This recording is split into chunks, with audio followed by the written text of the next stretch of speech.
I got hired by a woman one time who wanted me to help her find her husband's adoptive parents. But she wanted to surprise him because they had always talked about hiring a private investigator but could never afford it. So she saves up her money to hire me. So sweet, right? She says he's such a good man. I just want to do this for him. Talked about it since we've been married 22 years. She even shows me like screenshots of conversations that they had about it. Like, it's really sweet that she saved all of that so she could eventually do this for him, right? He guys ain't cheap. She gives me all his information, tells me everything she knows. I get to work. So of course I'm pulling up history, comprehensive report, social media, public records, anything and everything. Well, the adoption took place in another state. So there's a lot more digging involved, right? And this man has a very, very, very common name. So his identity has been mistaken several times, which is kind of normal on a comprehensive report. Anyway, so as I'm doing my research, I'm staying in touch with my client. I'm asking her questions. What do you know about a person named so-and-so? Are you familiar with this last name? I was asking her questions as I came across different pieces of information that I needed answers for. For instance, there was like a property in a whole nother state that he had his name on, and I was able to prove that it was just like mistaken identity with the social security numbers, whatever. She even said that they went through a lot of that because their name is so common. Well, I get to one point on the comprehensive report where it lists all the vehicles, and he has like a crap ton of vehicles in his name, but they weren't his. She said they've had to dispute a lot of those, and I personally have seen it happen, so like that tracks, right? Well, I go through them with her one by one, and my goal is basically to dissect everything attached to this man and work backwards.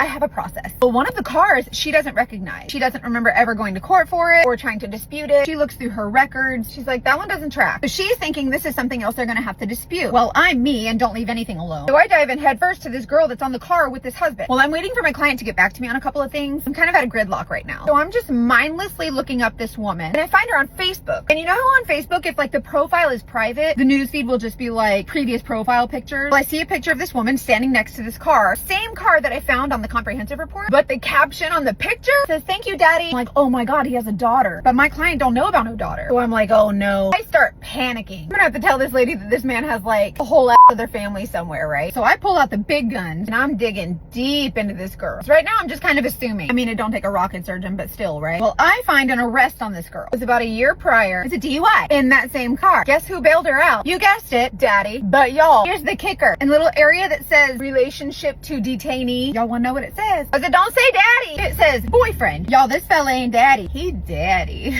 Well, of course I dig a little bit deeper before I relay this to my client. Baby girl's name is not so common. So when I was able to find her, I found everything that daddy was connected to with her. It was an apartment, a car, a student loan. I don't know how that works. I thought you had to be for real daddy for that, but whatever. Several store credit cards and her current cell phone bill. Anyways, I gave her everything I have, right? She confronts the husband, and the husband ends up telling her the only reason he didn't want to look for his biological parents is because he knew they would find his girlfriend. They ended up not charging her. I didn't charge her a dime. Give her money back, and she ended up divorcing the guy, right? Well, about 2 years go by and I get a check in the mail from her. And a letter basically stating that she had no idea. Clueless to everything. That she's in another state I never would have known, but there's more. He had other girlfriends in other states. Together, we ended up going through the comprehensive report that I had at the time, and we found that 2 other false identity mistakes or situation on his comprehensive report were actually women that he had broken up with. Last I heard from her, she actually reported him for fraud because he's basically saying he has no idea what these lines of credit are or these loans, but he had signed for every one of them. He just didn't want his wife to know that it was with girlfriends. Anyways, play stupid games, win stupid prizes.